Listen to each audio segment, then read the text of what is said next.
Sejumlah nabi dalam literatur Islam juga dikisahkan di agama lain, misal Kristen dan Yahudi.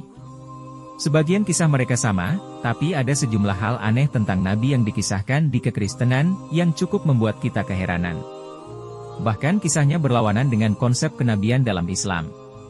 Ini perbandingan kisah Nabi Daud dan Ayub, di dalam Islam dan di dalam Bible.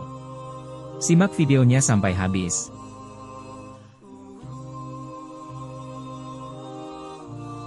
Nabi Daud adalah salah satu nabi dan rasul yang dimuliakan oleh umat muslim. Daud adalah salah satu keturunan Bani Israel, keturunan Nabi Yakub dari anaknya Yehuda. Sehingga menjadikan Daud salah satu keturunan Nabi Ibrahim. Era Daud berada di sekitar 1000 tahun sebelum Masehi. Banyak sekali kelebihan dan pujian dari Allah dan Nabi Muhammad SAW atas Nabi Daud. Antara lain: 1. Daud dilebihkan atas nabi lain dengan diberikan Zabur. Dan Tuhanmu lebih mengetahui siapa yang ada di langit dan di bumi. Dan sesungguhnya kami telah lebihkan sebagian nabi-nabi itu atas sebagian yang lain, dan kami berikan Zabur kepada Daud. 2. Daud adalah nabi pertama yang juga adalah raja. 3. Diberi hikmah kebijaksanaan. Dan kami kuatkan kerajaannya, dan kami berikan hikmah kepadanya dan kebijaksanaan dalam memutuskan perkara. 4. Daud nabi yang penyabar. Bersabarlah Muhammad terhadap segala apa yang mereka katakan, dan ingatlah hamba kami Daud, yang mempunyai kekuatan dalam ibadah, sesungguhnya dia amat taat. 5. Puasa dan sholat terbaik adalah puasa dan sholatnya Daud. Rasulullah Shallallahu Alaihi Wasallam berkata kepadaku, puasa yang paling disukai oleh Allah adalah puasa Daud, dan sholat yang paling disukai oleh Allah adalah sholat Daud. Dia biasa tidur setengah malam, bangun untuk sholat sepertiganya, dan tidur lagi. Demikianlah, Allah dan Rasulnya sangat memberikan penghormatan kepada Nabi Daud. Tak ada satupun cacatnya diberitakan oleh Allah dan Rasulnya tentang Daud. Daud adalah hamba Allah yang sangat mulia. Bagaimana dengan di Bible? Bible juga mengakui beberapa keutamaan Nabi Daud, antara lain: Daud diangkat menjadi raja. Roh Tuhan berkuasa atas Daud. Daud diberi kerajaan yang kuat. Daud dibimbing oleh Tuhan. Dan lain-lain. Akan tetapi, ada satu kisah Daud di Bible, yang cukup kontroversial. Kisah yang dari sudut pandang Islam tidak bisa diterima, karena bertentangan dengan konsep Islam tentang kenabian. Bagaimana kisahnya? Kisah ini terkenal sebagai kisah Daud dan Batsheba. Secara lengkap, kisah ini tertulis di 2 Samuel 11, ayat 1-27. Di situ dikisahkan bahwa suatu hari, Daud sedang berada di beranda atas istana. Di kejauhan, Daud melihat seorang wanita yang sedang mandi. Daud terpikat dengan kecantikan wanita itu. Saat Daud bertanya tentangnya, dijawab bahwa wanita itu bernama Batsheba, dan dia istri dari seorang yang bernama Uria. Kemudian, Daud menyuruh orang untuk memanggil Batsheba ke istana, dan bertemulah Daud dengannya, lalu Daud meniduri wanita tersebut. Naudzubillah min zalik, subhanallah. Akhirnya, diceritakan bahwa wanita tersebut mengandung anak Daud. Lalu, bagaimana dengan Uria, suami Batsheba? Daud memerintahkan Uria untuk maju ke medan perang. Dia diperintahkan berada di barisan paling depan, supaya dia terbunuh. Dan singkat cerita, suami Batsheba pun terbunuh. Dengan statusnya yang sudah menjanda tanpa suami, akhirnya Daud bisa menikahi Batsheba. Subhanallah.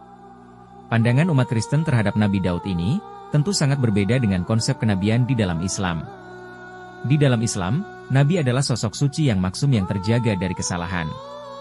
Karena mereka senantiasa dibimbing Allah setiap saat. Bahkan mereka, telah dibimbing Allah sejak masih kecil, jauh sebelum ditunjuk sebagai Nabi.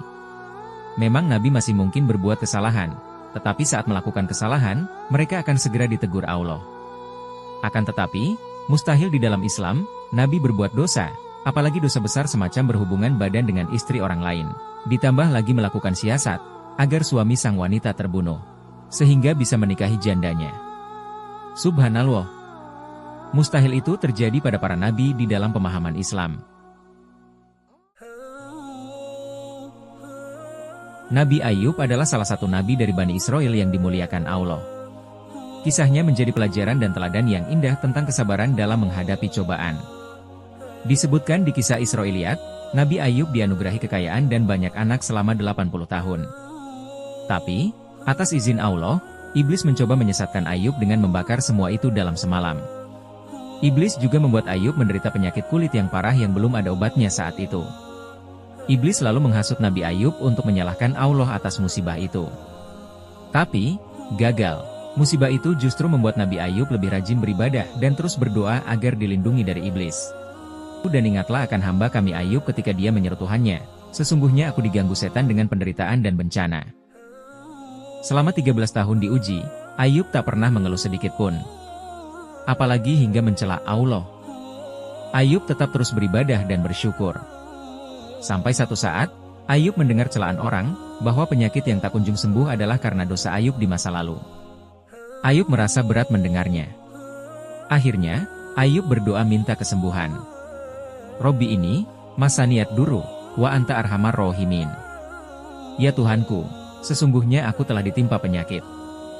Dan Engkau adalah Tuhan yang Maha Penyayang di antara semua penyayang.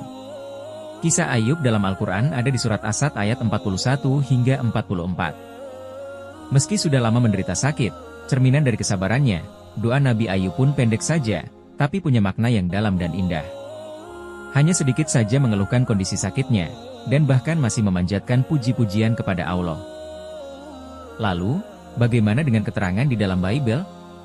Di Bible, memang disebutkan sejumlah pujian untuk Nabi Ayub.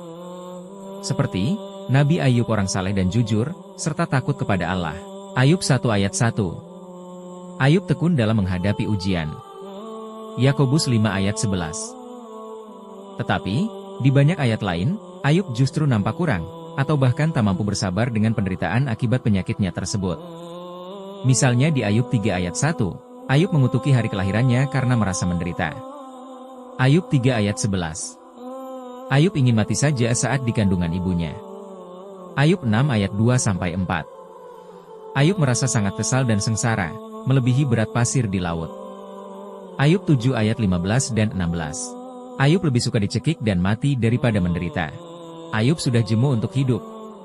Ayub 10 ayat 1-3. Ayub sudah bosan hidup.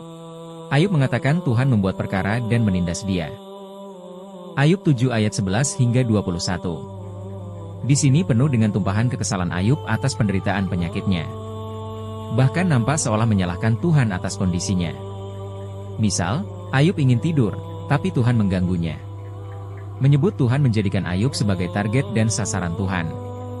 Bertanya kenapa Tuhan tak mau mengampuni dia, dan masih banyak lagi. Di Ayub 10 pun, dari ayat 1-22, penuh dengan luapan hati Ayub dan merasa Tuhan telah berbuat tidak adil terhadapnya. Subhanallah.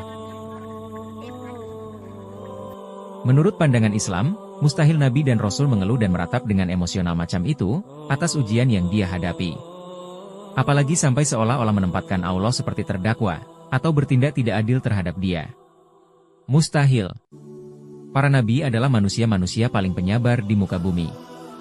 Mereka akan hadapi setiap ujian dari Tuhan dengan sabar dan ikhlas. Walullahu a'lam. Demikianlah video kali ini, yang membandingkan sudut pandang Islam dan kekristenan terhadap kisah Daud dan Ayub. Semoga bisa semakin mempertebal iman Islam kita, yang benar datang dari Allah, yang salah datang dari kami. Wassalamualaikum warahmatullahi wabarakatuh.